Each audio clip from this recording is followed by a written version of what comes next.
Italian Football Podcast. Hello everybody and welcome to another episode of the Italian Football Podcast. I'm Carlo Gargnesi, joined as always by Nima Tavali. On today's show, we will review the weekend Serie A action from match day 5. And now we have not one, not two, but three teams at the top of the Serie A table after Milan beat Napoli 2-1 in the Scudetto showdown at San Siro to send a Scudetto message. They're joined at the top of the table, those two teams, by Roma, who won their fourth game in 5 as well. And Juventus are only a point further back, but their mini slump of draws continues as they draw 1-1 at home to a decimated Atalanta. Inter are catching up. They make it 3 wins in a row. And Francesco Pio Esposito scores his first Serie A goal in a dominant 2-0 win at Cagliari. 17-year-old Francesco Camarda also scored his first Serie A goal deep into injury time for Lecce against Bologna. So a good weekend for the Italian youngsters in Serie A. We'll also preview the Champions League Matchday 2 action and our usual Baggio, Premface and Serie ASS of the week. If you want to support the Italian Football Podcast, receive all of our content that we do throughout the week without any ads, including our free Monday week review show, our weekly Q&A episode where we answer all of the questions from our patrons, plus the Thursday midweek review show, plus interviews, post-match reaction, and much, much more, then go to patreon.com/TIFP. Become a subscriber for just $3.99 a month, and you can watch our free episodes and shorter clips on YouTube and become a patron on YouTube memberships. Our YouTube channel is youtube.com/@itafootpod. You can sign up to be a paid subscriber on Spotify and whichever platform you do consume us on, Spotify, Apple, iTunes, YouTube. We really appreciate if you give us a follow, subscribe to us, give us a 5-star rating, and all of that really helps us to grow. And if you've not already, do follow us on our social media platforms, Instagram, Facebook, Twitter, and TikTok.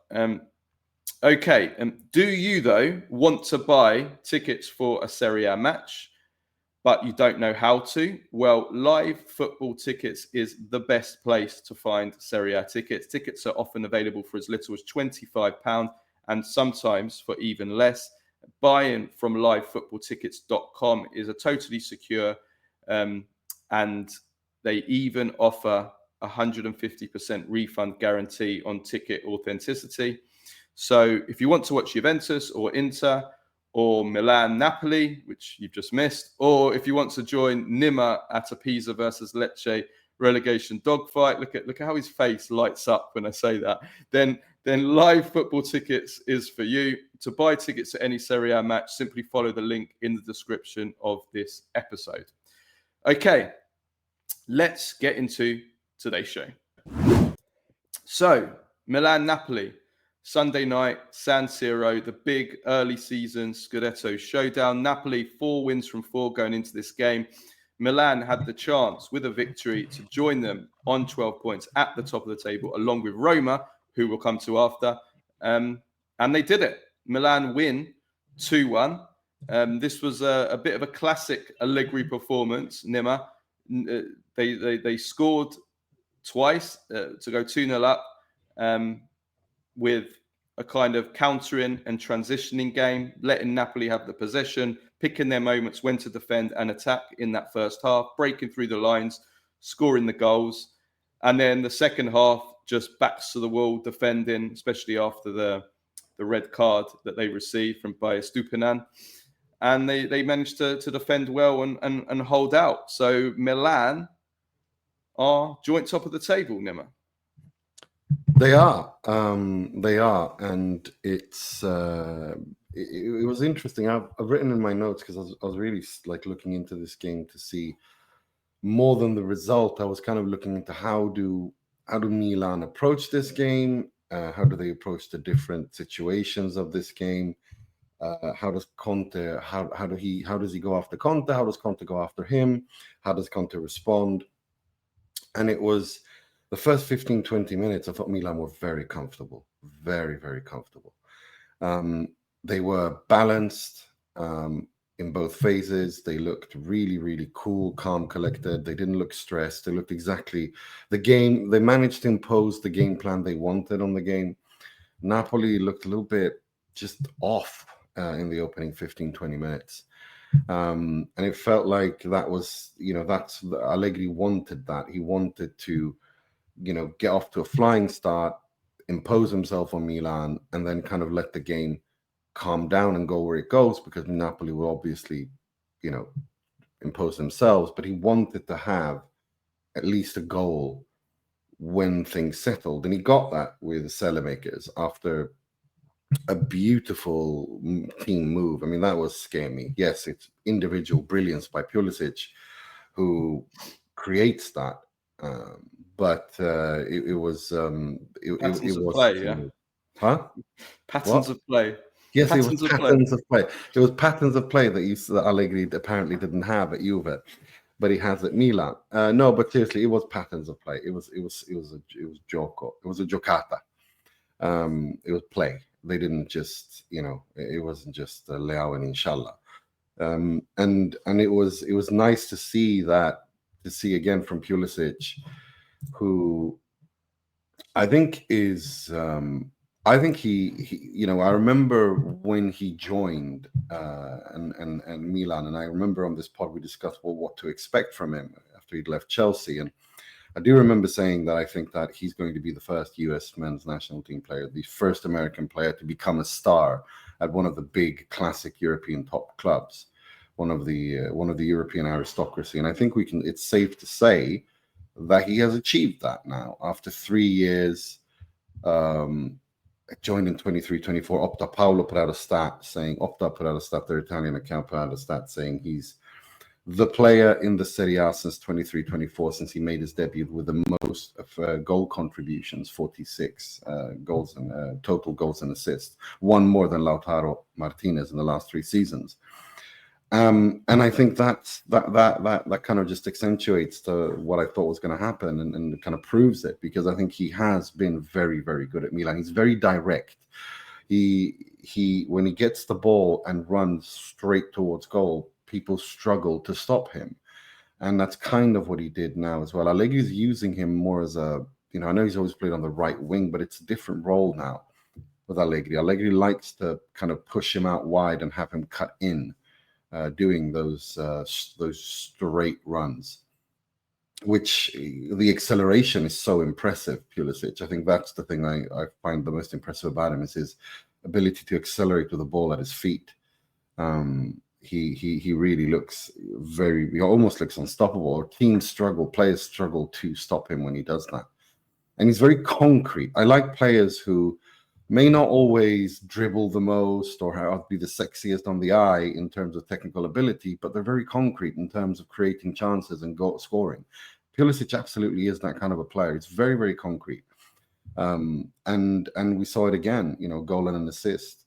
The first goal was beautiful play. He executed it brilliantly. It was really just a tap in for Selemakers, where I think it's been also a great. Yeah, I just want to come in on Selemakers. He's been outstanding this season. And I think there's an argument to say that Selemakers is the most underrated player in Serie A. I felt that for a while, because he was somebody that was even mocked quite badly, especially like in the by everyone. I mocked him without a doubt. Yeah, everybody mocked him and said, "Look, remember when Milan won the Scudetto, and we were saying this at the time. A lot of people were saying this is the worst team to ever win the Scudetto. I mean, they've won the Scudetto with players like Selemakers playing for them. Selemakers was there when they won the Scudetto. Yeah, he was. He was there. And then, do you remember when Milan knocked out Napoli in the Champions League? And Selemakers went on that run, and people were calling him Selemessi, but it was done in a mocking way. It was done in a way of like, what the hell have we just seen? What, Selemakers out of nowhere has got on this mad run, dribbling past players? But he's become really, really important. He's so versatile. He can play so many different positions. He's playing wing back for Milan, basically, isn't he? He can play. He can play further forward as an attacking midfielder. He can play on the wing. He works so hard. He's a dream of a player. He's a bit of a Belgian James Milner. He can do everything, a bit of everything, but he's undervalued, underrated. But he's been fantastic, and you know, when it comes to wing backs, I don't think Serie A has many great wing backs at the moment. I think we're really lacking. If you look at some of the you know, the Juventus, for example, but even some of the other teams, like they're crying out for some wing backs. I mean, Selemakers I think he's a guarantee. You know what you're going to get from him. He's very technically gifted too. I remember seeing him doing like these tricks with a ball like 3-4 seasons ago, even when he was like really was being slated by Milan fans. Even he has incredible technical ability. Like with the ball at his feet, he can do incredible trick shots. So he's very technical. What I do think he has evolved since going on loan is he's learned to work in a system. And yes, he is very versatile. But I think what's very impressive about him is that he's learned to express his strengths for the team in very many different roles. He's not going to be the best wing back in the world, but he's not, you know, he has a very high lowest level. And he's actually shown to be a very intelligent player in terms of tactically. He's very good, intelligent, and but look, he doesn't lack technically. I'm just telling you, like he can do some crazy things. Tactically, he's excellent. You know he'll carry out the manager's instructions, and someone like Allegri in particular loves that. He didn't used to have that, but now he has that, and I think that's why I think he's been so good as well, because tactically, Allegri is such a tactically rigid manager in the sense that he knows what he wants from his players, and he wants to put them in position so that they can express what he wants them to do. He works hard, he presses well, he runs, he really just does. He does everything that the manager wants, and that's why I can see why managers have always liked him, even when he wasn't, you know, when he was mocked. I thought Modric was brilliant again. I mean. Yeah. People are talking about looking at his running stats, just how much he's running for a 40-year-old. Rabiot said at the end of the game, he goes, I can't believe he's 40, the amount he's running. And that's what's impressed me. I said the other week, that's what's impressed me so much at Milan. We know he's a class act on the ball. We know he controls. I didn't check this because I can't say that it's factually true, but I did put out in my notes that I think it was the 83rd minute he misplaced his first pass. And the whole San Siro crowd stood up and applauded when he made his first pass. Like the famous story, because he doesn't give the ball away. There's a famous story of Nils Lidholm from Sweden, of course, you know very well. And his passing was so good when he was a player for Milan in the 1950s that there's a legend that he went like years basically without misplacing a pass. And then when he finally misplaced a pass, he got a standing ovation. The whole of the San Siro stood up. And we've never seen that before. Yeah, they'd never seen it. Yeah, no. He was very, very good.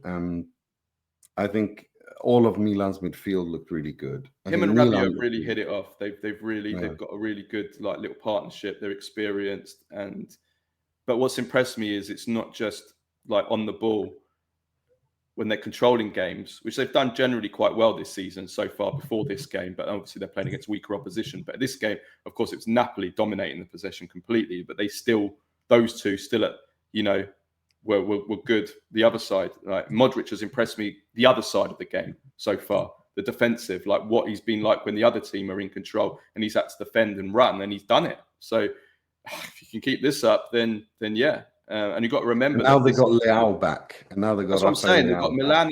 They've got Leao that's just come off the bench. He's back. And Nkunku didn't even play because he didn't start because he's and then obviously the situation of the game. So they've got probably their two, along with Pulisic, most talented players, and they've barely even used them. And here they are. So yeah, things are looking good. And in the second half, we saw a team that was able to, you know, defend. Know how to suffer. Like that's the thing. If you want to be big teams know how to suffer, know when to suffer and how to suffer when that happens. And Milan really did act like that. They acted really mature. Even though Pavlovic made some incredibly stupid mistakes, and was lucky, and Lorenzo Luca is just as stupid as Pavlovic is. But they were both like what Pavlovic did with the fingers to the face is so stupid. You run a stupid risk of giving away a penalty there. we're in another situation. You don't The need to do it. Estupiñán was stupid, really, as well, wasn't it? I mean, it was. Yeah, I mean, that is a straight. You can't, like, they've removed that whole double punishment thing, haven't they? Like, but if you try to play the ball, but he didn't try to play the ball. He just pulled him back. You can't do that's what I mean. I mean, that's stupidity, and really could have cost them because they had a long time. Yeah, it could. It was unnecessary. It was Napoli really had a long unnecessary. time, and they and I thought, and it's weird because I thought Estupiñán was good in this game. Like, I actually liked his game before he did that brain dead thing. I think he's been good for Milan, honestly. I think he's been. Yeah. I have to read out this stat though. Second half. This is Allegri report. This is going to make you beautiful. This is. I know you're going to fall in love with this stat. Second half of Milan, 0 shots, 0 xG, 33% ball possession. That's AC Milan second half. To Napoli with a 2.25 xG in the second half, of which 0.8 or something was the penalty, right? Well, yeah, of course, yeah, but still, but yeah. So basically, yeah, I mean, it's just Allegri it's just Allegri. It looks good. Let's move on to Napoli. We're not. But before we do, before we do, I do want to. This everyone is this Scudetto debate is going back and forth, which I think is hilarious. But no, I do think that Napoli are going to win the Scudetto still. I think they're going to win it comfortably. I think in the second half, we saw why we're going to get to them as well. But Milan are going to be in the top 4. And I think that if, again, to reiterate, if anyone is to make a Scudetto race, it's going to be Milan, possibly Juve. But Milan, I feel fairly comfortable saying that. If there's going to be a Scudetto race. I don't think there is going to be, but I think if there is a Scudetto race. I can't see Juve, but we'll get to that after. Napoli, though. Let's talk about Napoli. So they lose their drop their first points of the Serie A season so far. This game obviously was conditioned on their part by the defence. They were decimated in defence, and we have to acknowledge that. Rachmani, Buongiorno, Oliveira, Spinazzola, all out. So their defensive backline had to play. Only Di Lorenzo was a first choice player. Juan Jesus had to start, and then Antonio Conte gave debuts to Gutierrez, who I actually thought was decent, considering he hadn't played at all this season, and Marianucci, which was a very surprise debut. I didn't understand that one at all. Just thrown in a youngster. And we saw what happened with the first goal. Instead of Boykma, who has been a little bit shaky. Well, he was shaky in the last the game against City anyway. And I don't know whether because they'd conceded 4 goals in 2 games before that Conte was like, I'm going to drop him. That I thought that didn't make sense. Throwing in 2 players who haven't played a minute this season from the start. When you're already decimated, I thought that was really strange. And the first half, the first half, you could see that team that defense had never played together. You could see the rustiness. You could see, Marianucci really struggled. And Milan cut through them when they attacked and when they countered. They really did cut through them, and the gaps and the line wasn't together. And we saw that with the goals. Just look at the goals. So I thought that was strange for Conte, but obviously the number of players in defence really did affect them. But it wasn't just. It's not just. And this is probably the one, say, concern, but it is something that Conte acknowledges and they need to fix. Is they are conceding too many goals at the moment. They've conceded 6 in their last 3 games, which is just not something you expect from an Antonio Conte team. No, you don't. But I just have to find this tweet. Marianucci, Juan Jesus, and Gutierrez. Conte is trolling, as Patrick Hendrick put it. And Milan, Napoli fan Mohamed Salah said, no rotation against Pisa. Rotates 3 of the back 4 against Milan away. It's just Conte. It's just, and that if he had, it's hilarious. To be fair though. Only one of those was a rotation. Well, if it was a rotation, I don't think it was a rotation. I don't think it was a rotation. I think Conte's dropped him because he's seen something he wasn't happen with Boykma in the last games, and he just thought, I'm going to throw in Marianucci. But that was just weird. It didn't make sense. But the defense has not looked right so far this season. To be fair, even when they've had more of their players playing from a defensive point of view, and this game, they struggled in defense. Milan cut them open too easily. Yeah. I mean, you can't change 3 of the 4 like that, and then wonder why it looks the way it does. But having said that, I thought what I thought was interesting is, again, the opening 15-20 minutes. I didn't feel like Napoli were in the game in the way that they wanted to. They looked a bit slow and a little bit out of sorts. But then they got going, I felt, and they started. I think they ended the first half with 61% possession. They had an 0.81 xG. Didn't really create anything, but yeah, I mean, everything kind of changed after that sending off. And Napoli dominated completely. And one player who I want to see more of, and I haven't seen so much of, and I don't understand why, is David Neres. I don't understand why he doesn't play him. I think he's too good to be on the bench. I think he should have started this game, and I think he showed why he should have started this game, because he's an irrational player in the sense that when he cuts in, he can beat his man. He's technically good. He's got a fantastic shot on him. I mean, if Luka Modric's hair doesn't touch that shot, that goes into the top corner, and that's a goal of the season candidate right there. It hits the crossbar, like that point where the cross and the bar and the crossbar meet. I mean, that boom hit right there. It was a fantastic shot. He is a brilliant. I really like this player. So I think he needs to play him more. I understand he wants to play this 4-1-4-1, but that's what I wanted to come on to, Nima. You've set it up perfectly. This kind of McTominay KDB tandem. We've seen it working in some games, but we've also seen games where it hasn't been quite working. I know Napoli fans don't think it's quite working at the moment. This kind of attempt by Conte to fit them all in, no, not just them two, but also together with Anguissa and Lobotka, and you've basically got 4 central midfielders there playing. And then as a result of that, you're losing, say, a Neres, or you're losing a more, say, attacking player, but an attacker, let's say. You're losing an attacker or an outside attacker by putting them all in there. I think that's something that Conte's going to have to look at that. I'm not saying that you can't play them all together, but I think maybe there are certain games where, and maybe this was the game where you would want to have 4 centre midfielders. You want to control the game. I don't know, but I think that's something he needs to try. He hasn't quite got it right yet. No, it's not flowing, but he has options, and that's the good thing. And when he brought on those options, they turned out to work. Because I thought, aside from the red card, I thought Napoli just looked much more like they look like themselves, like they do when a Conte team is happy and things are working.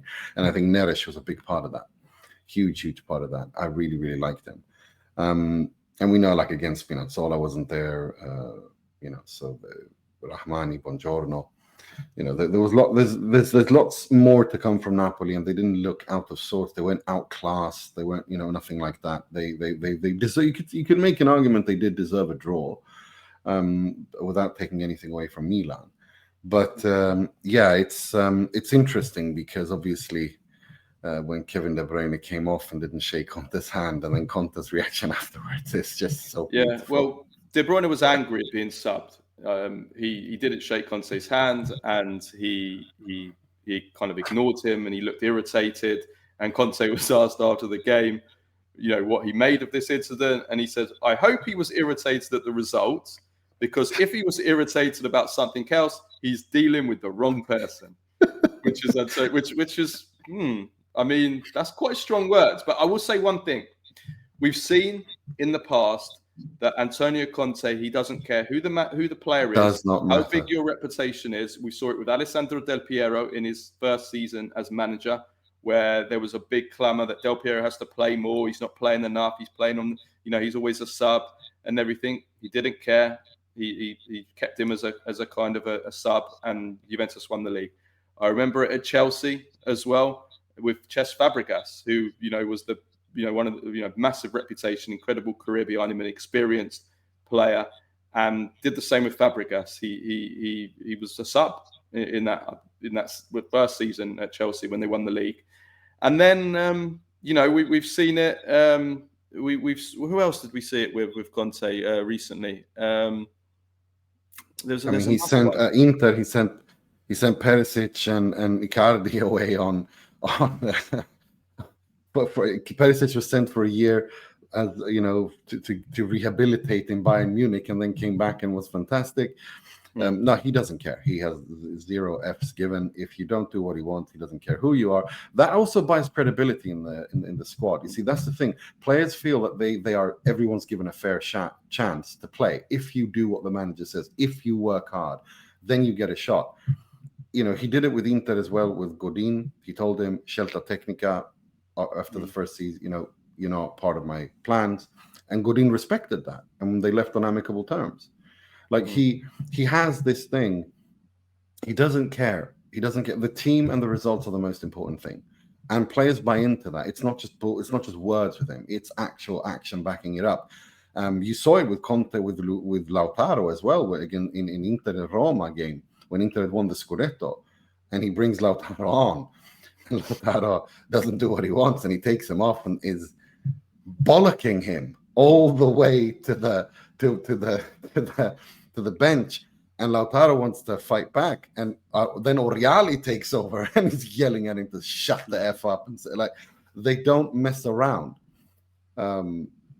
This is who he is. It does not matter who it is. It does not matter, and it will always happen with him because he has a system, he has a team, he's that kind of a person as a player as well. It was about hard work. It was about Amma fatica when he came to Napoli. We have work to do. That's who he is. He is a hard worker, and he believes in that hard work should be rewarded. And if you're not doing what he wants you to do, then he won't deal. He won't accept that nonsense at all. He did it with Diego Costa as well. And Chelsea, after they won the league, he just sent him a text: "You're not part of the league. You're not part of the team," and then turned his phone off. As you do. No, but this is just that caused a lot of problems. That did, though. I don't think that was. You reckon? I don't think that was very wise. That was. No, it wasn't. But he does this all the time. He doesn't care. And I don't think there's a problem as such. I think De Bruyne is not happy with how it's looked for him. I mean, he was substituted off against City when they were after Di Lorenzo was sent off. And he didn't make a fuss about that because that was obviously not that was just a tactical choice to make, the team tick.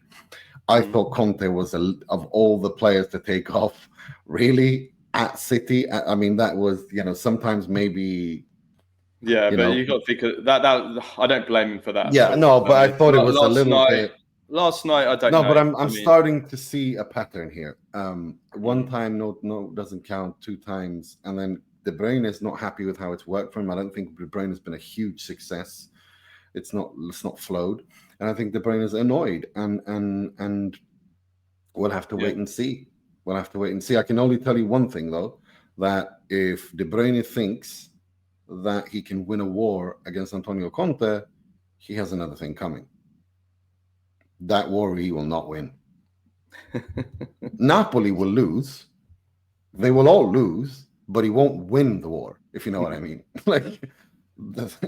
So whoever's whoever has the diplomacy, whoever's in charge of diplomacy at Napoli better get working, because that could blow the team up. Because Conte's not backing down, and this could hurt Napoli. So they need to nip this in the bud already. And if Conte comes and he goes out, and the way he talks too is he's not messing about. He's not messing about. And so we'll have to wait and see if there is something there, if De Bruyne was just disappointed with the situation or with the angry kidding. So, I mean, we'll have to wait and see. We'll wait and see. See if they have a barbecue like Conte did with Lautaro after. No, but that's not Conte. That is the Inter way of handling things. That's Javier Zanetti's Snoopy Band-Aid on all problems. Whenever we have a problem at Inter, we go to our meat deliverer, because he has two restaurants, one Italian Argentinian and one Argentinian restaurant, Gaucho and Bottinero. You get the meat over to Benetina. You put one of the Argentinians and one of the South Americans in charge of the barbecue, and that's Correa. how we deal. Correa. That was literally Correa's job for 3 years when he was there, to grill the meat. And that's how we handle our problems at Inter. So I don't think it's going to be a barbecue. Now maybe they go somewhere and start rolling mozzarella balls or something that's more Neapolitan. But at Inter, we handle our problems by grilling and copious amounts of meat, and then we're friends and everything. So they can they can come. Yeah, they can exactly. come to, they can come to the cake shop, and we'll show them. Let's talking of problems. Juventus against Atalanta. Not enough from Juventus. They draw 1-1. The issue I have here is if Juventus had played like this against a full-strength Atalanta team, I wouldn't be as hard on them as I'm going to be now, because I would have said, well, Juventus, they dominated the first 20 minutes of the game. They should have scored in that opening 20 minutes. They didn't take that chance. And then they let Atalanta back in. But actually, if you look at the overall game, it was Juventus always generally in control of this game. Atalanta kind of capitalized on a terrible individual error to score their goal to go ahead from Adzic. Yes, Atalanta had a couple of other chances. I think there was a Kristovic missed a one-on-one where he could have made it 2-0, and there was another header that got blocked. But these were kind of isolated incidents, kind of like through bad Juventus mistakes. But generally, Juventus controlled this game. Didn't create loads of chances, but they did have a couple of big chances from set pieces at the end that they could have won the game. So I would have said, okay, well, Juventus controlled the game. They haven't managed to win. They're playing against the Atalanta team who still have lots of quality. It's, 2 points dropped, but it's not the end of the world, especially given the fact that the way the results have gone elsewhere with Milan, Napoli, they're actually only a point behind. So I wouldn't have been it. The issue I have is that they were playing against an Atalanta team without their 5 best players. Scalvini, Ederson, Lookman, Scamacca, De Ketelaere. De Ketelaere did come on as a late substitute. So you're playing against an Atalanta team without their 5 best players, and you look at that Atalanta lineup that was put out there, you have to win these games against decimated teams like this, and you have to win them comfortably. I'm sorry, that team that Atalanta put out, you should be winning comfortably. And if you're not, and if you're only just about scraping a draw through a horrific mistake from Kusunu, which is because Juventus didn't look like they were going to score. By the second half, yes, they had the ball, but they weren't creating anything. They were confused, they were disjointed, and they were desperate. They only scored that goal because it was just a terrible mistake. So that's the problem. That's the big issue I have with Juventus. And now it's three games in a row where they've drawn 3 in a row, and now it's a crucial moment for Juventus now because they've got a very tough run of games coming up. Off the back of 3 draws, they've got Villarreal away, which I think they'll lose that game. Milan at home, Como away, Real Madrid away, Lazio away. That's 5 tough teams. Okay, Lazio not in a good spell, but 5 tough teams. 4 of those games are away matches. So Juventus are in a situation now where after that good start, things are starting. They've had this slump, and if these results go against Juve, which they easily could because it's a very, very tough run of games and condensed games, and we're seeing this Juventus team that physically they already look tired, which is not good to look this tired already. They don't have a deep squad. Things can easily, the wheels can easily come off here. And all of a sudden, you've got a Juventus season that's got away from them, and you've got Igor Tudor who's under big pressure. So Juventus are in a kind of a delicate moment now. Yeah, but equally, you can say that what is a sign of strength is that they don't lose games, even when they don't play well, and that's something that has been a problem. I thought Thiago Motta, to a certain extent, handled this because if you remember, they were on a lot of draws, Juve, under Motta. The problem was that when they never really started playing well, and they started losing, and then he was sacked. I don't think that's going to happen with Tudor. I think there's still you can still see that they have an identity they have an idea and have an identity of how they want to play. They just have a struggle expressing that, which I think is expected in 5 games into the Serie A season. I'm not too worried about that. But yeah, I think you do have a point in what you're saying. If this continues, then we're going down the Thiago Motta route as opposed to the much loved Allegri route, where you kind of work yourself into the season and then you go on runs and you win and then things are good, even when you don't play well. I think it's. I don't. Again, I don't think it's like Juve or Milan. I don't really see them as Scudetto candidates, but I do feel that if anyone is to push Napoli, it will be one of these two or both of them. Because I think there is things there that looks good. I do still think the problems we've discussed to death about the lack of quality in midfield, or when Kefren Thuram is not having a good day, Juventus don't have anything in midfield. Unfortunately, I have to stick up though. I thought Koopmeiners was much better than he has been in this game. He actually, that for me, the only positives in this game individually is Koopmeiners was better. I'm not saying he was outstanding, but he was better. We saw something there that hopefully he can build on. Whether or not he'll build on it, I don't know. The bar is low, but he was better. And I thought that Zagrova's cameo was really excited, and I'm pretty confident Zagrova's going to be really good once he gets fit. He's not fit; he's nowhere near fully fit, but you can see he's excited. But there is questions, and I've seen people start to raise this, and I raised this at the end of the Mercato when everybody was praising and hailing Juventus's market, and I said the team has been constructed in a weird way. They've got Zagrova, who I really like as a player. But Zagrova, can he coexist in the same team with Conceição? I don't think so. They're exactly the same player. They're left-footed players who come from the right. How the hell can they? So you've got two players there that you've spent combined, 50, 60 million combined on those two players. You can only use one of them at one time.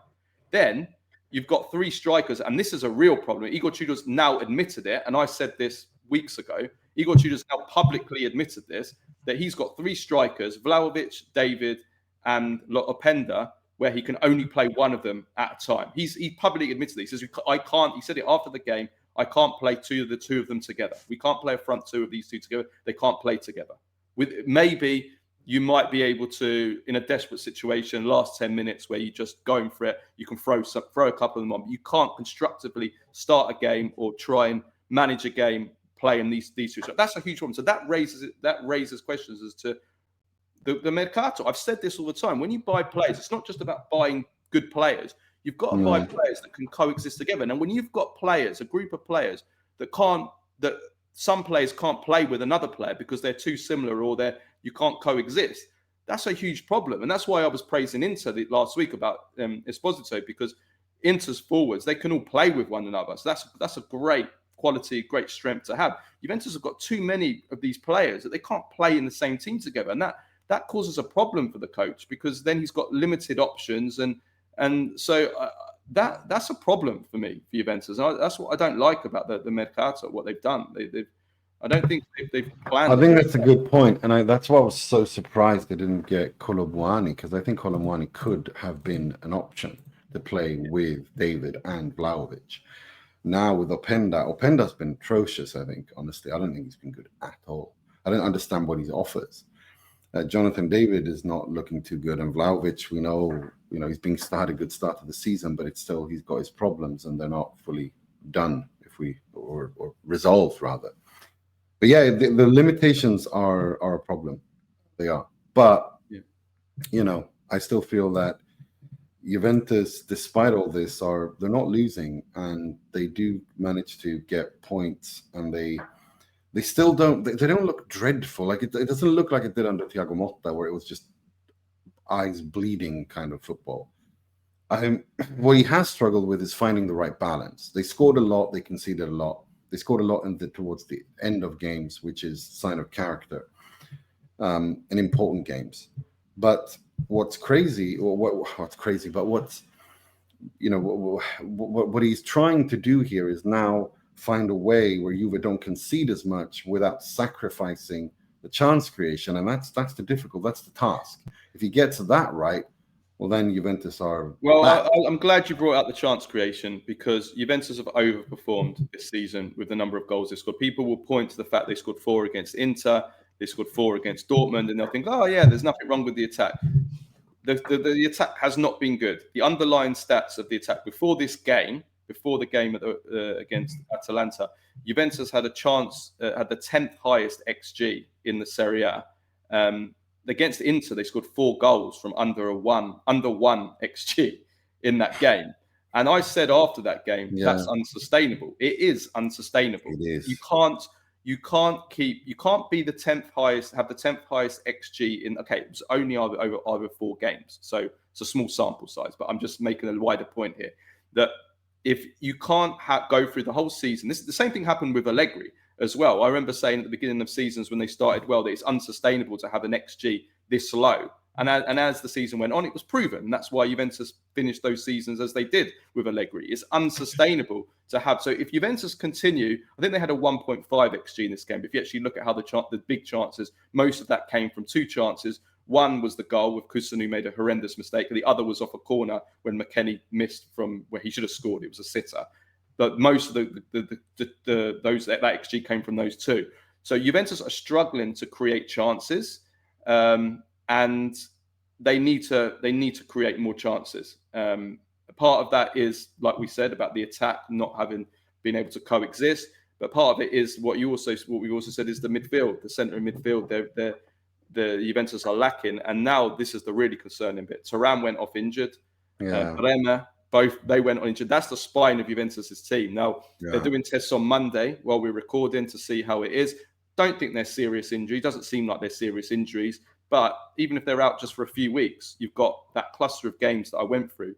You're missing those 5 or 6 big games without, let's say, without Thuram or without Bremer or without both of them in those games.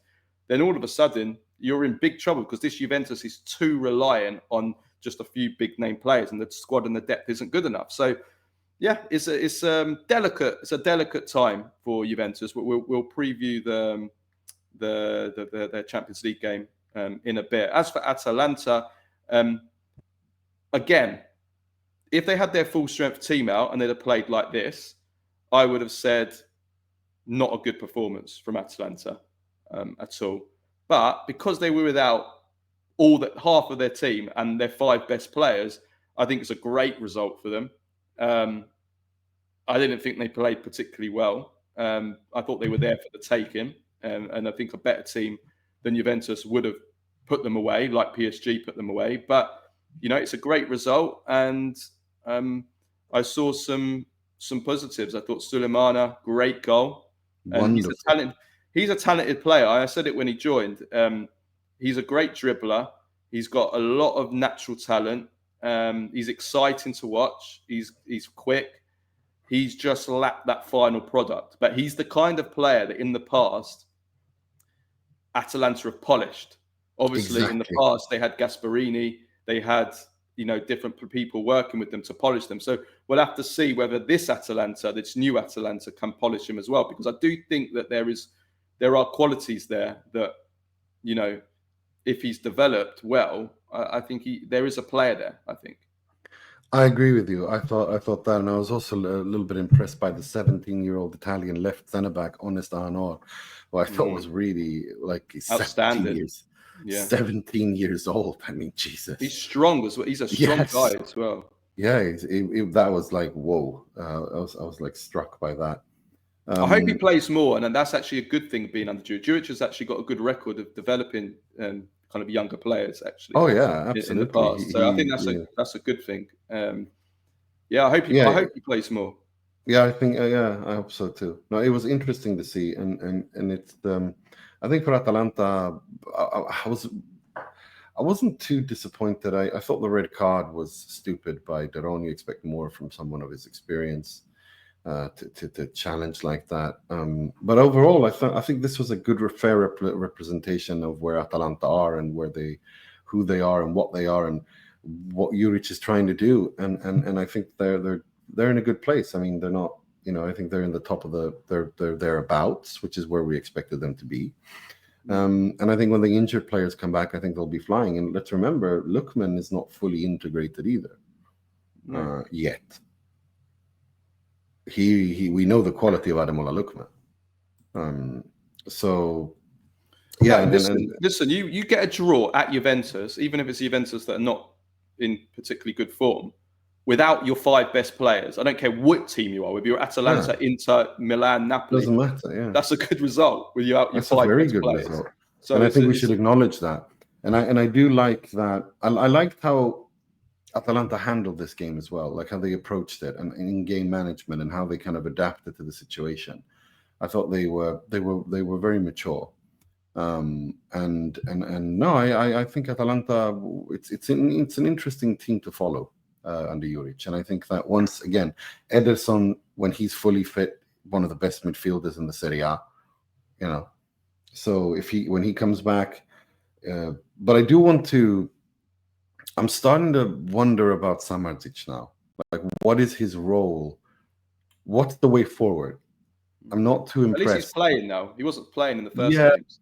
But yeah, that he is playing, but I know he needs more minutes. But I'm looking at this system and I'm wondering, where do you fit him in? Is it one of the two behind the one? I'm not sure. But then again, you can't play him deeper because he will cost you, unless you have Ederson running for three people like he always does. But it's an interesting, not a problem, but a question. It's a conundrum. I think this is a common problem in football. Resolve the Samardzic thing, and I'm going to be following that very interestingly to see how you're. It's a common problem in football, Nima, today with kind of number 10s. Would you describe Samardzic as a number 10? Probably, like naturally. Like if he was around 20 years ago, I think you'd describe him as a number 10. And that's the problem with these kind of players that play in that area of the pitch, the trequartista kind of central trequartista kind of role. Finding that role, even when you've got a formation that actually suits them, like a 3-4-2-1 is a good formation for that kind of player. But it's But it's not just that. I don't know if this is as much as a tactical thing, or it's just maybe that he doesn't suit this kind of football, because I feel that when he gets the ball, he slows things down. He's an individual. He's an individualist. Yeah. Which is also a modern problem. Yeah. But it's like Kenan Yildiz is an individually fantastic player, but he works in a system and he can improve. But he doesn't slow Juve down. He speeds them up. Samardzic, I feel so far that Atalanta slows them down. It's a conundrum. It's not a problem, I would say, but it's a conundrum, and I'm really keen to see if Juric is able to unlock Samardzic, and how. If he does it, does he unlock him? Well, Atalanta have polished many of those kind of players. Exactly, and that's why I don't want to call it a problem. But come on, Ilicic, anybody? Like he used to slow Gomez at the age of 35. Ilicic used to slow the game down. I mean, even Ketelaere used to slow the game down. It still does to an extent, but yeah. Okay, right. Inter, dominant performance from Inter, outstanding. 2.74 xG in this game to 0.19. They were great going both ways. Folorunshu header that hit the post. Other than that, this was really, really dominant. 3 wins in a row. Inter have recovered well. They're looking good now, Inter are. And Francesco Pio Esposito has his first Serie A goal. Yeah, I mean that it's Pio Mania at Inter right now. That's the only way to describe it. It's Pio Mania. It's complete Pio Mania, and the way he has handled this as well has been so impressive. He has a good head on his shoulders. He's not getting carried away. He's not getting, he's not thinking he's somehow he's made it, or like he's hungry. And and you can tell how he's almost become like this, everyone's little brother in the team. Everybody wants him to do well. Lautaro, Thuram, Di Marco, everybody wants him to do well. Like everybody's like protecting him, helping him. He also, but that's the thing. It's not like they're just protecting him because he's the youngest one, but it's because also he's very useful. He offers Inter, like we've discussed in previous episodes and in the profile deep dive, he gives Inter a different tactical weapon and allows them to do things that they've not been able to do since Lukaku was there. But on top of as well as being very mobile and very dynamic, and it's very good vibes around Inter thanks to this kid. And how Kivu and him are working well together. They get along like a storm. It's clear the rest of the team really like him. He gets on with them really well. But above all, he works really hard. He wants to improve. He's got that hunger in him, which I think you need, not just as a young player, but as a player. Period. He wants to improve all the time. He's always hungry, and and it's so nice to see, and for him to score, and then of course his dad was on the zone afterwards talking, and how special this was for the family, and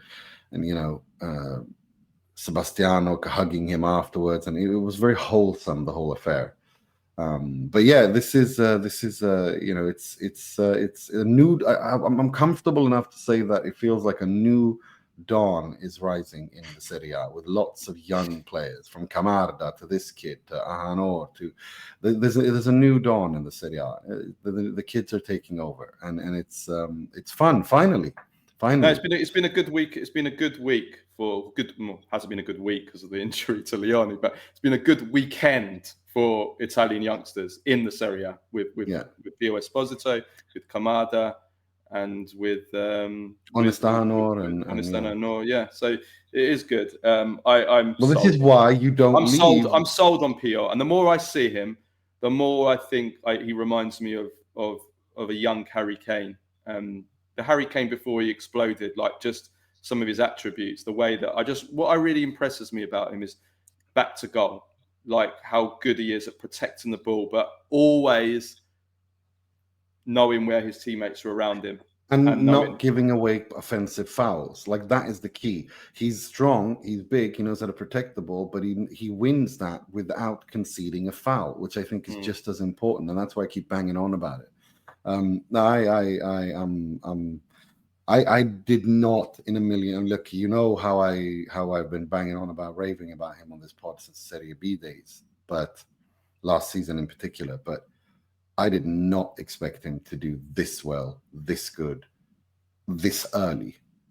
He's really, impressing. It's impressive. I thought that in an ideal world, to protect him, I would have liked if Spezia came to Serie A, and he would have stayed there another year. Because I didn't want him to, be one of those who takes us the big step up too early and then never really recovers. Well, he's taken that new step. He's taken that step, and he's handled it really well. He plays really, really well, and it's impressive to see. It's nice to see. Inter, it feels like the problems are still there. They're improving, but everything's being plastered over by Pio Mania. It's like everyone's in love with this. He's the most positive thing around Inter right now. Well, I thought this was the most dominant performance of the season. Obviously, you look at the opposition, but Cagliari started the season well, and they really dominated them both phases. I mean, just look at the numbers. I thought outstanding. I thought Inter were outstanding. They had 7 big chances and conceded only 1. Yeah, but that's also a problem. You see, this is again the issue.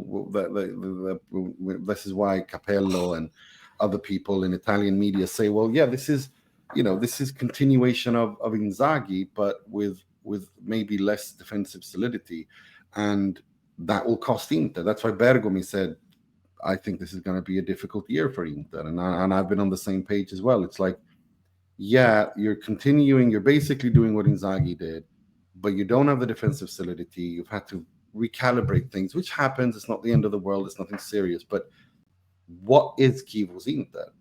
I don't think when the questions are asked, against Cagliari, you have 7, but you have almost 3 XG. Oh, Nima, you drive. Sorry, I love you, Nima, but you drive me mad when you complain about Inter's chances missed. Inter have the best attack in Serie A. They have the best. But they don't score. But they don't convert. It doesn't matter if you don't convert. If you don't kill off games, it'll bite you in the ass. And it's done that. If you don't create chances, it bites you in the ass. You're in a position where if you continue creating this amount of chances, you're going to be up there challenging for the Scudetto. If you don't concede, if you don't create chances, like I said with Juventus, eventually you meet your underlying stats, and it's not sustainable. Yeah, in the long run you do, but at the same time, this is a different discussion. I'm saying that Inter continuously, for many years now, create a ridiculous amount of chances, but don't kill off games, and it ends up haunting them. Now with Chievo, it's even more free-flowing attacking, and that's good. It's dominant that way. But if you don't kill it off, there is that nervousness constantly at the end of it. And this is, again, I think this is what Capello and these guys are referring to when they say, let's wait. And I agree with them on that. I agree with Bergomi's read of the situation. I agree with Capello's read of the situation. I want to wait a little bit more. I want to wait a little bit more. Let's move on to Roma. Roma are top of the table, joint top of the table with Napoli and Milan after they beat Verona 2-0 in front of, well, Hollywood royalty is how the Serie A described him. But I mean, Mel Gibson's basically been blacklisted from Hollywood for about nearly 15 years. So he's definitely not royalty. He's not welcome in Hollywood anymore after he started to go against the Hollywood, all the shit that goes on in Hollywood. Dodgy, weird stuff. So yeah, anyway, Mel Gibson was there and Roma won. I mean, listen, they've got 4 wins from 5 games. They've kept 4 clean sheets in those 5 matches. Gasperini has turned from this free-flow manager to a shithouser now. I mean, it's very fascinating. But Roma are brilliant because they've scored 5 goals in 5 games and conceded once. Gasperini is become Allegri. Yes, it has been Allegri. It's been Allegri. He's channeling his inner Max. I have to be honest. Again, I don't want to always come off like I'm negative when there's been a positive result. Roma didn't deserve to win this game.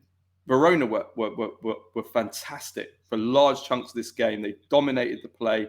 Gift Orban fantastic moves. Orban missed of the season. Not at 1-0 when the cross coming from the left. He's a couple of yards out and he somehow manages to put it onto the crossbar. I don't know how he missed that. It's harder to miss that. It's actually impressive how you missed that chance. Maybe it's karma for not being sent off last week because he shouldn't have even been playing this game.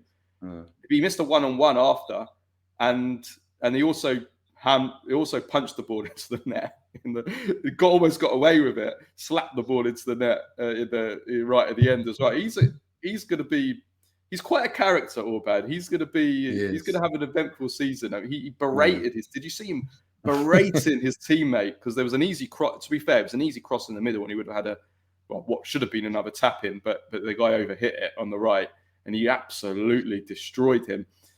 He's a handful. He looks like he's going to be a bit of a troublemaker, like off the pitch, with his teammates and stuff. But yeah, Verona are an excited team this season.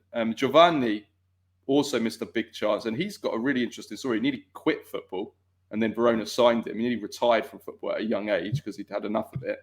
And Roma, I have to be honest, Roma didn't play well in this game. And again, we're talking about sustainability. Roma can't keep this up, scraping these 1-0s and playing like this and winning. It's going to fall away. But as at the moment, they're right there. They're at the top of the table. Well, they win. And I think, again, equally, when you don't play well and don't create as much and you win, then that's a sign of strength. I don't really know where we have this Roma. I think the question mark we had before the season started still remains. Who are they? What are they? What do we expect to see? But I have to say, the way that Gasperini's handled things so far has been really impressive. I think the fact that he understands that he can't just go in there and start going gung-ho and you have to get some results, some points on the board to create some stability, and then slowly try to impose your ideas more and more. That's maturity that we've not seen from Gasperini before. But Dovbik scoring, Sule, I think Sule is the key. I think Sule will. It's not just that we said before that Juve should build around Kenan Yildiz and Roma should build around Matthias Sule. But he really is the key going forward for this Atalanta, for this Roma side. If they want to play the kind of football Gasperini wants them to play, he has to unlock him. And I think it's going forward. It's looking better game by game. And as long as they're getting the results, I mean, Jesus, we all know how it looks when Gasperini teams are in the zone. When they're in that flow where they just can't get near them, they just smash everyone. If he can get Roma into that kind of gear, I don't know, within a month or two, they're going to speed up. Everyone better watch out. I think that they look tired in this game, but I guess that's understandable to an extent because they played in midweek in the Europa League and they did play well in that game. And they won. They won, but they played well. They dominated. They were dominant and they looked they looked more like a bit more of a Gasperini team in the game. So possibly they were tired from that, and maybe we should acknowledge that. Yeah, we'll have to see. Again, like with Juventus, the depth. Is there enough depth in this Roma team, especially with the way Gasperini wants his teams to play? That, I think, is going to be a question mark over the season, and whether they've got enough quality and suitable players for Gasperini to play his style of football over the course of a season, and is that going to take its effect? Because in this game, I think that Verona had them on the ropes and they didn't take their chances, and I think that Verona really probably should have got a result or even more in this game. And but I do want to just say, Verona, keep an eye on them this season. They've revolutionised their whole team. They've got a bunch of players who many people didn't know anything about. Is it Soliano, the sporting director, who's done really? He's impressing me. I think he could potentially could go to a bigger club. I think with what he's doing, he's scattered all these players that are unheard of. I told you the Giovanni story, which is an incredible story in itself, and I think some of these players at Verona are going to emerge this season and maybe go to bigger clubs, because we need to see more of them. But they've impressed me. They impressed me against Juventus, and we were critical of Juventus for being bad, which they were. But maybe it was Verona. They dominated against Cremonese. They couldn't win, so they haven't turned the performances into results yet. But I think they will do, and I think we're going to see some of these Verona players emerge and maybe join bigger clubs. Sean Soliano, just to talk about him, former Torino defender, if I remember correctly, in the 90s. That's where I remember him. Also had a season with Napoli as well. But yeah, his biggest, the reason why in sporting director connoisseur areas we know of him is because of what he did with Varese. It was a very impressive thing what he did with Varese. And then since then, we've kind of waited for him to take that step to the Serie A and do something really interesting further up. But it's taken its time. It didn't, he needed some more time. But now, if he can do something, if he continues to do what he's doing really well at Hellas, then I think, we're talking about a potential Inter Milan Juve position. Yeah, he is of the right pedigree as well. He looks the part. He has the contacts. He seems So he does. He's from a football family. His dad played for Milan in the 70s and won the Cup Winners' Cup with Riccardo Soliano. Won the Cup Winners' Cup with Milan against Leeds in an infamous game, and got sent off in that final. His dad did. So there you go. There's a bit of history there. Right. Rest of the Serie A fixtures: Como won, Cremonese won. Cremonese are still unbeaten. They're one of 3 teams that are unbeaten. I believe the 3 unbeaten teams in Serie A are Juventus, Atalanta, and Cremonese. So Cremonese are still unbeaten. Wow, what a story. But Baschirotto scores the equaliser. I mean, that is a story in itself. I mean, for those that are Serie A regulars, they know the story of Baschirotto. But for those that don't know the story of Baschirotto, Nima, tell them. We hear all the time that's, from the Premfaces. We hear from the Premfaces, Serie A is a farmers' league, bunch of farmers playing in there. Well, probably the best defender in Serie A so far this season is an actual farmer, isn't he, Nima?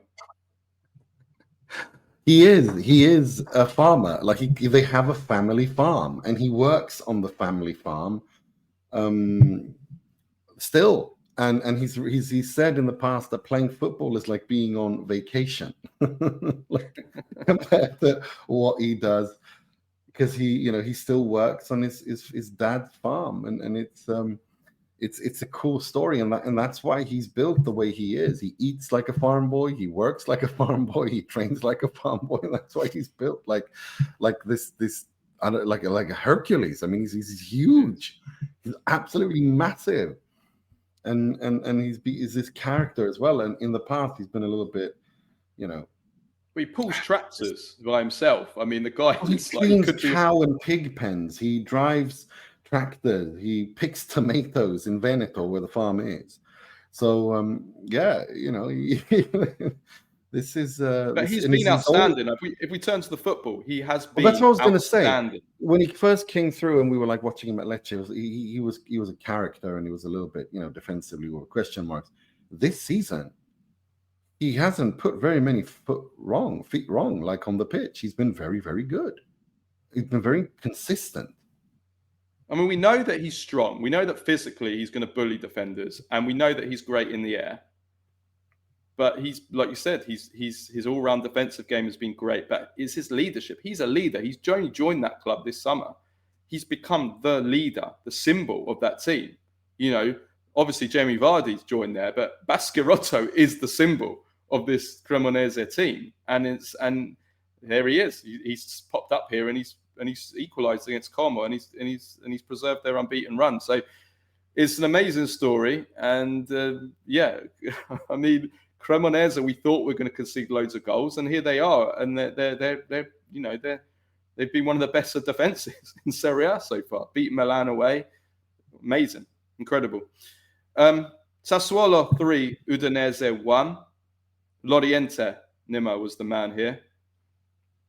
Yes, he was. What a goal! What a stunning goal, and a great performance by Sassuolo, who are now starting to actually kick into gear and show off what I expect them to do all the season. I mean, they had a good end to the market, Sassuolo. Yeah, but some people saying they were going to be in the relegation battle. There's no chance. There's no chance. They're too good. Their firepower is too good.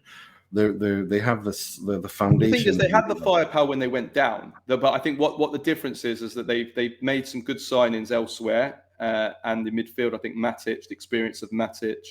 I think that they look a more stable team.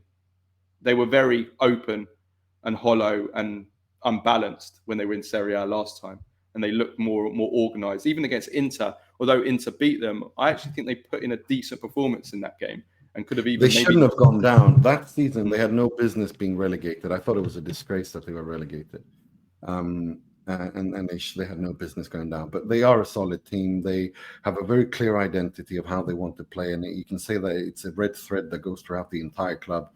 Grosso's doing a good job.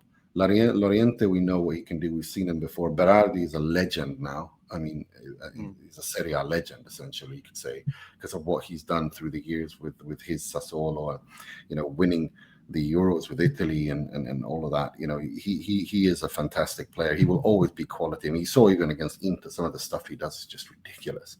The quality is unbelievable.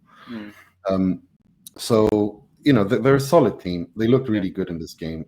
But I have to say, the refereeing in this game was interesting. The first penalty that got taken away because Zaniolo made the foul, I don't have an issue with.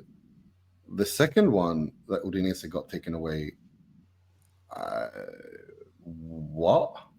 And then it was a couple of questions this weekend as to the refereeing, and Pisa as well, the Fiorentina Pisa, where Pongracic took the ball with a hand in a situation where they've given penalties for it, for far more glaring infringements, but they didn't give a penalty for handball offense there. Again, it's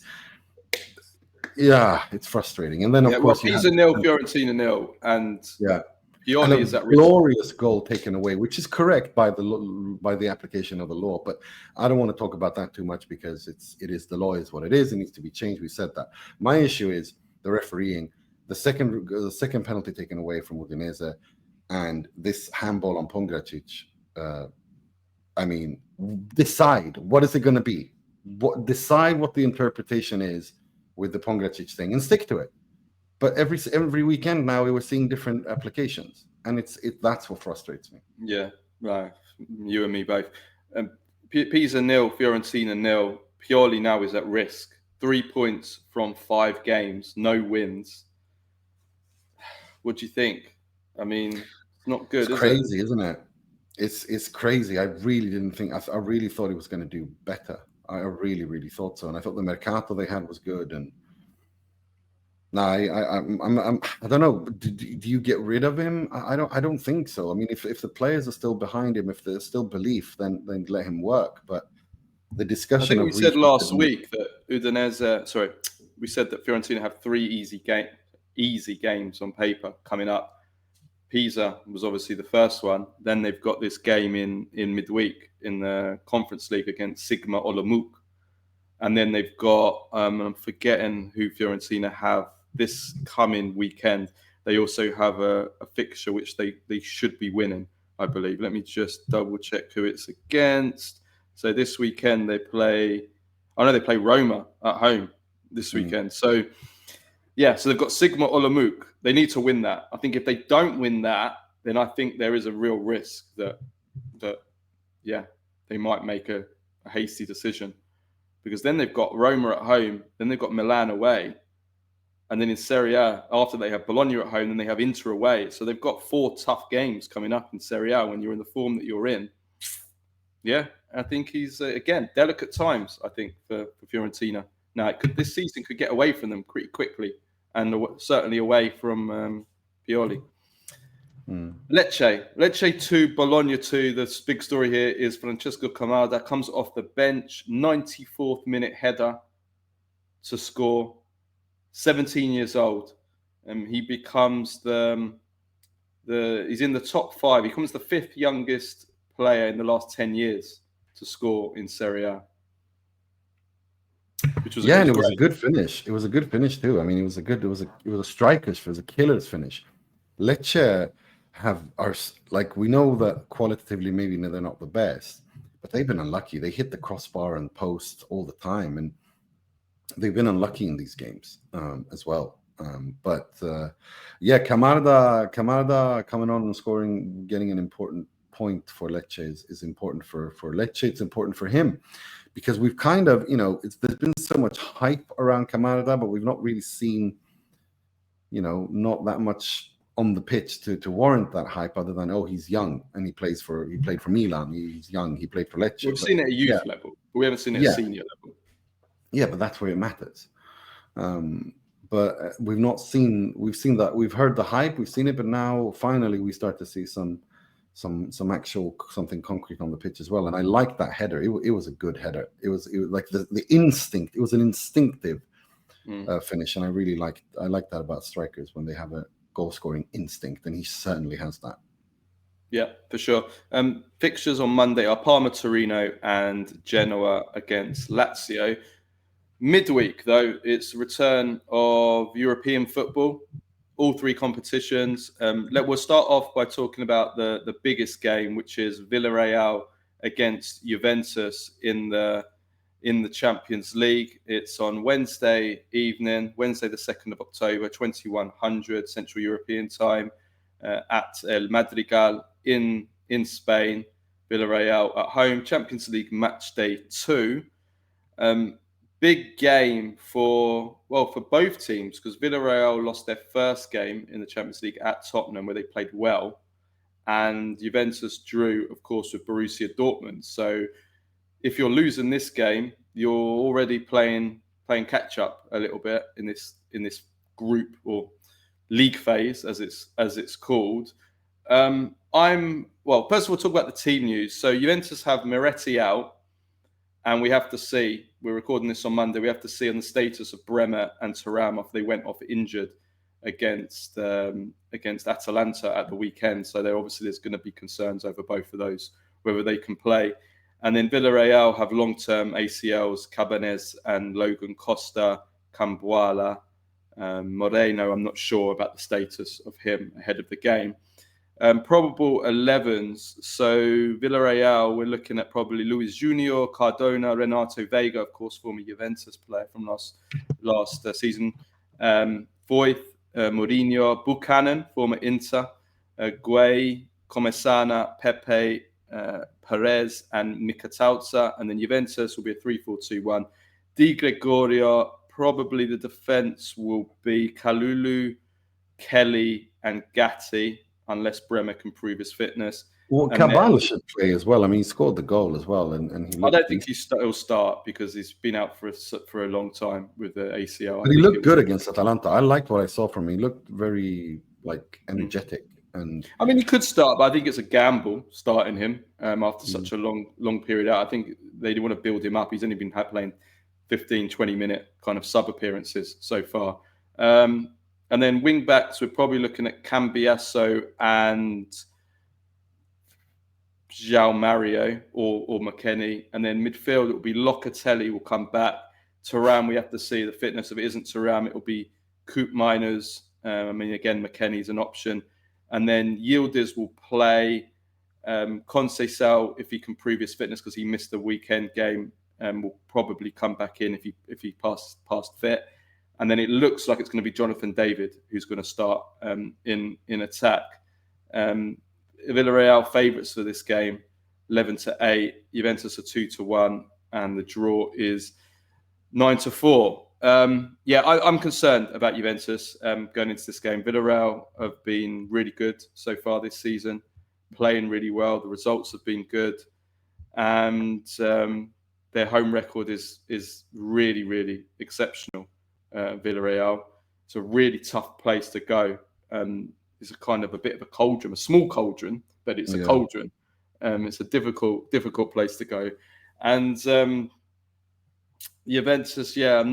I'm not confident going into I understand why you're not confident, but at the same time, this is an opportunity for someone like Jonathan David to make his mark at Juve. It's been a bit stop and go, hit and miss. But now, in these games, get a goal or two, get your confidence up, and try to. And same for Coop Miners. I mean, he did okay against Atalanta. Can he start again and build on a positive run and try to change the narrative a little bit around him after what has been a disaster since he joined?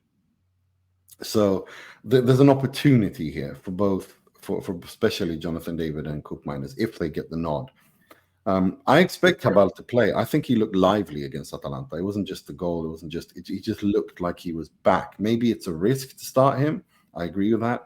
But at the same time, when you're in the position you are, do you want to risk Bremer? I'd rather not.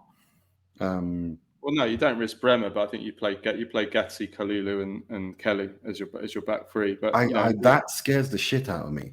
That back three scares the shit out of me. I don't see. Absolutely. Gatti was a disaster as well. He got done for the goal. He's not looked good. Gatti, I don't trust him in a back three. I think he's a back four. I think he's a back four defender, and I think that actually, and this is something that was actually discussed. Maybe Tudor needs to look at potentially moving to a back four, because I don't think Juventus have enough good defenders, good centre backs to play a back three, and I don't think Gatti is comfortable in a back three. I think Kalulu is better in a back four as well, without a doubt. But Gatti, playing him as a side centre back, he's not far. He's a bit like Skriniar. We used to say about Skriniar, his lateral movement, which you have to cover those spaces in between the wing back area and the space behind you. I don't think he's good. And also the issue that we said about the front three, not being able to play. I think if you play a 4-3-3, Openda can actually play as a wide. You could put him in kind of like you would with a Moise Kean. You could play them as a left attacker. I think that then gives you more of an option that you could play Openda if you need to. You could play Openda as a left winger. The problem with that is, do you get the best out of Yildiz playing him as a left winger when he's been much better in the centre? But I think that's something maybe Juventus should consider. But my concerns are Bremer and Thuram are not playing or not fully fit. I can't. I think it's I have Villarreal definitely as favourites. As not going to say strong favourites. No, but they're favourites. They're favourites. They're at home. If Bremer and Thuram are not playing, then I think Juventus are big concerns for Juventus. I think that's fair. I think that's fair because given how Juventus have looked, somewhat shaky in defence, they've kind of addressed that. They're not creating enough, and now you've got some issues in defence and midfield. You don't know who's going to start. You don't know. You have players who aren't really fit. Conceição, Gigrova's not fully fit or match fit. Conceição, do we know what happens with him? Bremer, Thuram injury.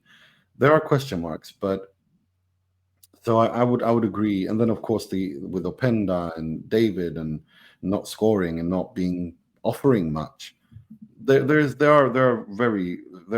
strong reasons to be concerned for you. But again, this is when the opportunity beckons, when there's a chance to change the narrative for players like Koopmeiners especially and Jonathan David. Now's the time to do it, because if you do it, then you can build on that and turn your entire fortune at a club around. A result against Villarreal when Juventus aren't favorites is something that can help push the needle for their careers at Juve. I'm not saying we should give up on Jonathan David or anything stupid like that. I'm just saying that this is an opportunity. This is one of those chances where you need to step up. No, he needs to step up. I've not seen enough from him at all so far. And I'm a little bit concerned. I had, which I raised at the time of the signing. You did, and what I do have a little bit of a concern with, which I think we need to talk about, is I don't understand or not understand. It's not working. Him and Kenan, he sticks out of this Juve team like a sore thumb more than that. He's not scoring. It feels like he feels misplaced, like he shouldn't be there, like he's not. They don't work together when he's played there. He sticks out like a sore thumb a little bit, and I want to see him and Kenan, because Juve are building around Kenan Yildiz. That's where everything goes through. He needs to find a way to work with Kenan Yildiz, because if he can do that, that will make him an option at Juve. If he can't make it work with Kenan Yildiz, then he's like, then the whole thing kind of feels like it could fall apart pretty quickly. So that's the concern. So yeah, for Koopmeiners, again, Koopmeiners and Jonathan David, I look at it the same way. Make it work with Kenan Yildiz at least. Find a way to coexist with Kenan Yildiz and build with him. The rest focus on later, because everything goes through Juve at Kenan Yildiz. If you can make it work with him, then Juve can see that they have something to build on, at least in the attacking phase. The rest they can work on in details. But when you can't even make it work with Kenan Yildiz, who is the future, he is who you were building around, then it's basically you don't tick any of the boxes, and you're just like you're just a liability more than anything. No, I think, listen, I'm deeply worried for Juventus. Villarreal's home record is outstanding. They've won 8 games in a row at home, 8 wins in a row. It's very, very difficult for Juventus, especially like with those fitness concerns that you mentioned there, of more than just the players that might miss out, but the ones that are playing.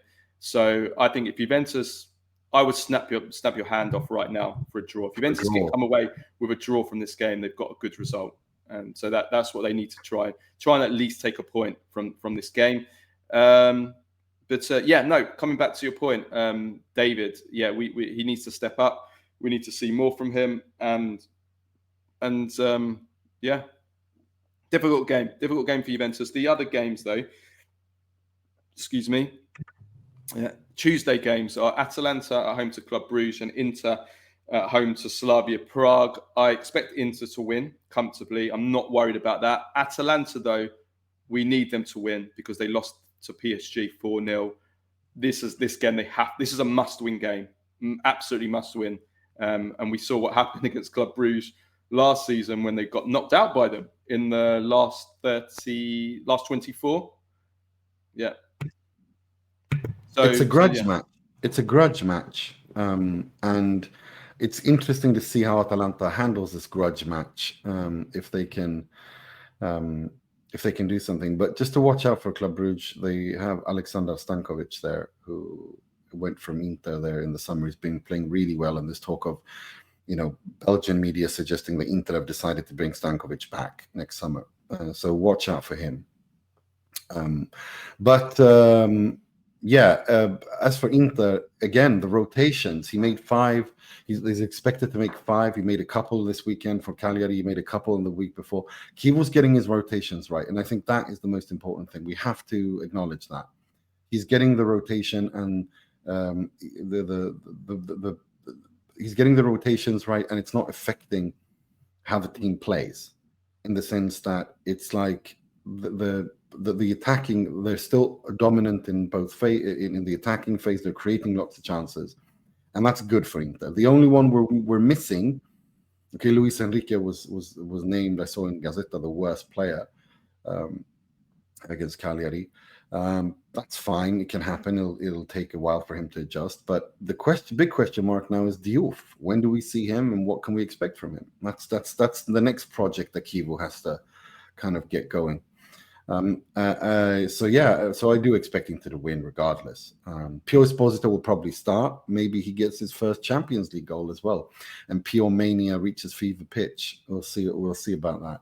As for Atalanta, yeah, they have to win. They have to win. We need to see them. They have to get points on the board in order to get through. Yeah, and Napoli need to win as well, because they lost to Manchester City, and Sporting at home. Not an easy game, but games you have to be winning at home. You have to win your home matches in this league phase. You have, as simple as that. Home games that you have to win, because away games are never really easy. There's a few gimmies, but not many gimmies in this league phase. But we also have to see, how does Kevin De Bruyne, like that situation as well? How do we handle that? I think he'll be dropped too. You see, this is how Conte handles things, and he doesn't care. Like he won't care. If there is a problem there, he's getting dropped. But then if that happens, I hope it means Neres. But he's 34 years old, and even if there wasn't a problem, you can't be playing a 34-year-old 3 times a week all the time. So he's going to have to be rotated. Antonio Conte, you can. It does not matter. But if there is a problem there, Conte, and it'll probably come out, if he drops him, he'll be a scelta tecnica. He'll probably say the usual Conte, don't question my choices. Yeah. But yeah, Napoli have to win, and it's going to be interesting to see how they formate, and it's going to be interesting to see the De Bruyne situation, and also in the striker position. Lorenzo Luca had a great midweek game, or Monday or whatever you would say, but he was bad against Milan, and he gave away offensive fouls, falling into the trap where he didn't need to, and that's going to be interesting to see. I'm sure Conte's been giving him an earful about that. Knowing Conte, yeah, he hasn't had a good start to his main career, Napoli career. Thursday, Roma, another French opponent, Lille at home, and Bologna, Freiburg at home. So another tough game for Bologna in the Europa League phase, and then Fiorentina, as I said before, in the Conference League against Sigma Olomouc. That's match day 1 of the Conference League. Okay, Baggio, Premface, and Serie ASS of the week. So Baggio, I'm going for Federico Chiesa. I think it's been a fantastic week for Chiesa. Unfortunately, the reason why it's been a fantastic week for him is also partly down to the injury sustained by Giovanni Leone. See, Giovanni Leone getting that ACL injury means that Chiesa has now been added to Liverpool's Champions League squad. So his career has actually been revived at Liverpool, when it looked like, when he was left out of their Champions League squad, that his Liverpool career was basically over. And it was like, well, why the hell did he even blooming stay at Liverpool? Now, last week, he got 2 assists and he was man of the match in the League Cup win against Southampton. He was outstanding in that game. I watched that game. Then Leone gets the ACL injury. He's added to the Liverpool Champions League squad, and then he comes on as a sub against Crystal Palace. And again, outstanding cameo performance. He shoots one just wide, curls one just wide, and then he equalises temporarily. Palace did actually go on to score again, so Palace did win the game 2-1. But Chiesa has shown in the last week that there is still a player there, that there is still, that he does still have a career there for Liverpool. Just needs Arne Slot now just to trust him a bit more, give him a bit more playing time. But yeah, maybe he can become. If you remember Xherdan Shaqiri, he became like the super sub for Liverpool for many years. Maybe that's what Chiesa can hope to do at Liverpool, because I don't think he'll ever be a starter there. I still don't think he can maybe become the Xherdan Shaqiri. The new Shell. We'll see. I mean, listen, against Southampton, yes, it's conference championship team. He was outstanding. He looked like the old Chiesa. Like he looks, he had, that he looked lively. He had that turn of pace. And even against the Palace, like you could see that kind of that. I think he used to say it was like a heat-seeking missile. Like when he saw the target, he just direct, like tunnel vision, just and yeah, and so let's see. But Arne Slot needs to give him some more playing time now. Like 20 minutes, I think he got against Palace. Like, let's give him a bit more than that. Like next appearance, give him 30 minutes, or even give him a start. How about that? Because the window has opened again for Chiesa in his for his Liverpool career. And I got a couple of badges. Loriente's goal we've already spoken about, and Henrik Meister at Pisa with a masterful goal or master's goal, which was correctly ruled out because of the handball rule, which we hate, because I don't think he gets any advantage from that hand touch on his hand, and has no impact on the goal itself. It's a stupid interpretation. But yeah, it's a cool name. He's Danish, 21 years old, Henrik Meister, and that's a wonderful finish. So definitely check that out. And we got to give shout outs as we have to Camarda and Pio Esposito. Absolutely. Premface, Nima. I don't have one. Have you got one? Have you? Because I've not been tuning in. I've been zoning out. No, has there been a cure to the Premface epidemic? This is a couple. No, I don't think so. A couple of weeks that we have another Premface. Have they brought out a vaccine, a fast vaccine to cure it? Fast track it. Fast track vaccine. No, I haven't seen it. I've not seen any Premfacery from the usual suspects. In the English media, unfortunately, so yeah, please do send us in, because I've not seen anything. It's funny because they all seem to come in like chunks. It's like there's a week where there's just non-stop, and then there's one 2 weeks. It's Champions League week this week, so there'll definitely be. Oh yeah, that's it's a super spreader event for the Premfacery virus when it's the Champions League week. Yeah.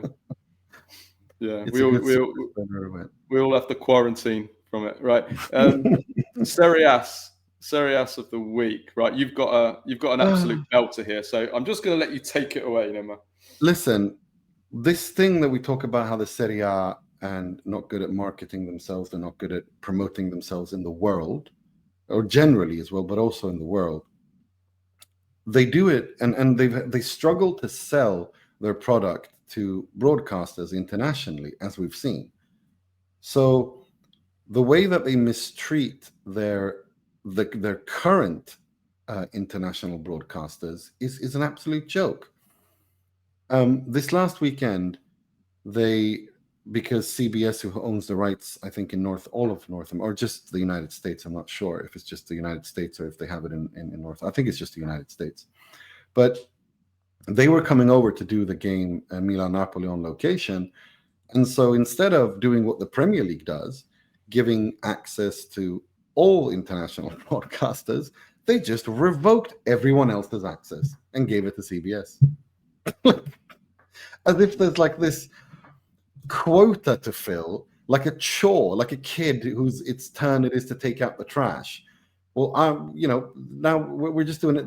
We can't possibly have 3-4 people, 3-4 different broadcasters getting access to players before. No. We have one. It's just insane. And so they revoked the access for others, and that meant that they couldn't interview players before the game and after the game like they usually do. Yeah. They got no access. They got no access to the players, to the managers, nothing. In this big game. Nothing. And it's like, if it's an international broadcaster, so they flew over from the Middle East to cover it, and got no access. Well, not just the Middle East. It's all of it. It's every rights holder outside of the United States. They just lost their access and that they were used to having, which they'd been told that they were going to get. And again, this isn't CBS's fault. This is Serie A. This is all on Serie A. Treat your broadcasters, international rights holders, with the respect they deserve. It's as simple as that. You know what this is about? This is what we go on about, right? Is the obsession with the Serie A and Italy in general, but the obsession with Serie A with the Americans. This is what it's about. They only care about The Americans. The Americans are They going to think say that America is the entire world. So CBS come along, right? And I know from speaking to broadcasters, basically they said to CBS, you're going to get pre-match access and post-match access. Usually, and I mean this is wrong as well, but usually they would share it. One broadcaster would get the pre-match access, and one broadcaster would get the post-match access. What they decided to do was, CBS have turned up from America, so we're going to give CBS all the access because America is more important. America is the way that we can reconquer the world, and Americans are going to save us, like they did, a couple of years ago during the Second World War. And so we're going to give them all access, and everybody else doesn't count. And this is exactly the attitude that the Serie A has to TV rights when we're critical, because when it comes to Serie A TV rights, they spend the entire summer trying to negotiate TV rights with the Americans, and they don't even bother with any of the other territories around the world. And then when it comes to like a couple of hours before the Serie A season starts, they're in a mad rush trying to close deals with the rest of the world, which they then don't do. I understand why they can't do what the Premier League does, what all like give access to everyone who owns the rights. Be professional. Have someone, I don't know, they probably should have like a liaison officer that handles all of these, that handles it, the big game of the week. And you have international media there. It's the San Siro. It's nothing new. Well, sort it out so that all your broadcasters who own the rights get those couple of minutes. I should clarify, though, that there is a big problem that actually very, very few broadcasters are even turning up to these games. They're covering these games just from their own territories, their own countries, from studios in their own countries, and they're not actually sending broadcasters or journalists to the game to cover them. Now, with this Milan-Napoli game, there was a broadcaster, a big broadcaster, that was sent from the Middle East to cover this game. And then when they turned up, they were told, no, we're taking away all your access and we're giving it to CBS, because CBS are American and it's only the Americans that are important. So when you've already got a problem that you've got no one actually coming to the games to cover these games, which is a huge problem, right?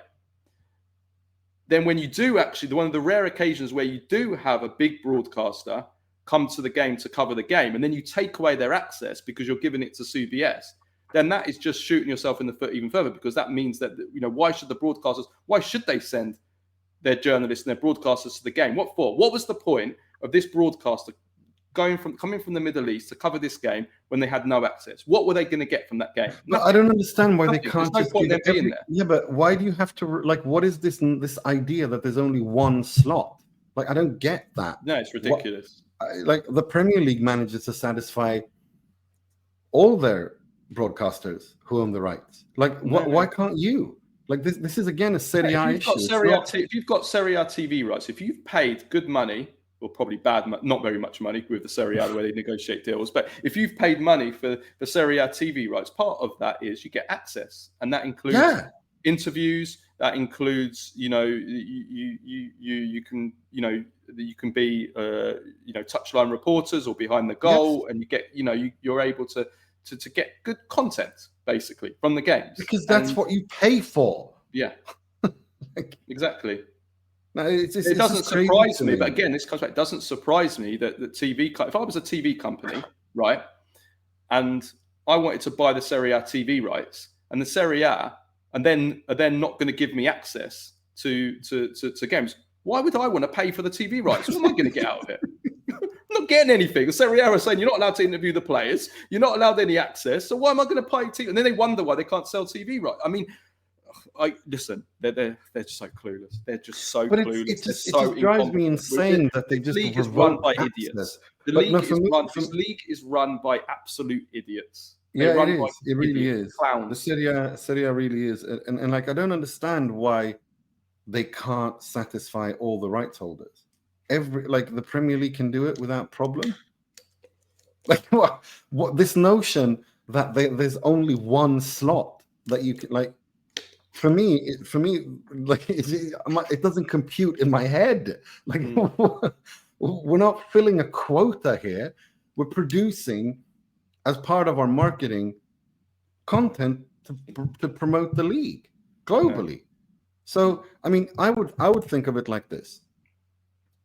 Obviously, if they come from America and they're there to cover Milan Napoli, it's only natural that they want to talk to Pulisic, that they want to have that angle. They want to have the American. It's normal. It's natural. When Zlatan was there and the Swedish media was there, they obviously the Zlatan angle. It's just normal. That just happens.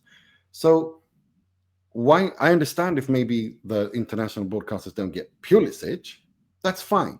But the fact that you take away all access to everyone else, not just the Middle East, it was everyone else who was there, didn't get what they were promised because CBS were there is insane. Yeah, I mean, listen, I have to say that how much of this is down to the clubs and how much of it is down to the league when it comes to individual games, you know. But well, that's where you need the league needs to be. There needs to be synergy. And there needs to be synergy between the clubs and the leagues, and there has to be this understanding of, you know, what is required. Every single Premier League club knows what they contractually have to do. They're obliged to do. It's part of their contract. You know, we're giving you TV money. The TV money's coming in. You're getting that TV money. For you getting that TV money in exchange for, you have to do a pre-match interview. You have to do a post-match interview.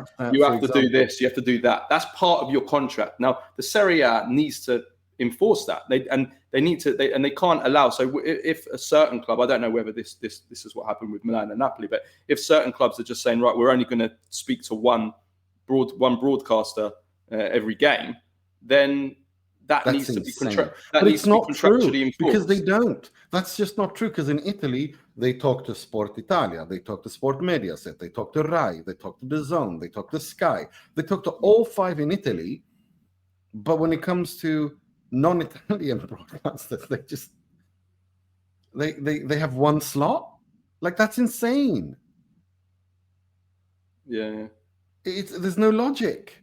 Like, again, you can divide that up. If they come from America, it's only normal and natural that they want to talk to Pulisic. Okay, give him that.